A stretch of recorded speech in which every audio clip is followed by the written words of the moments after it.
GT வச்சுருக்கவங்க எல்லோரும் பார்த்துக்கோங்க. இவன் அடிக்கடி உக்கார் பண்ணுறான். இந்த மாதிரி பாருங்கள், ஸ்டார்ட்டே ஆக மாட்டேங்குது, இப்படியே இருக்குது. ஒரு 1500 கிலோமீட்டர் தள்ளி வந்துட்டு இந்த மாதிரி பண்ணால் என்ன பண்ணுவீங்க? அதுவும் இந்த காட்டுக்குள்ளே. ஸோ அதாவது பேசிக்காக நம்மளுக்கு வந்து வண்டியை பற்றி தெரிஞ்சிருக்கணும். இது எதனால் இந்த ஆகுது அப்படின்ட்டு நேற்றுலேருந்து நானும் பார்த்தேன். இப்போ என்னன்னாக்கா, நம்மளுக்கு இங்கே உள்ளே வந்து ஒரு இது வரும்ல, ஃபியூஸ் கேரியர். அந்த ஃபியூஸ் கேரியர் வந்து லூஸாக இருக்குது. ஸோ என்ன பண்ணோன்னா,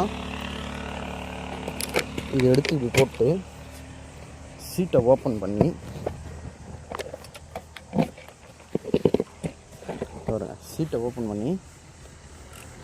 இதை இப்படி அழுத்தி விடணும்.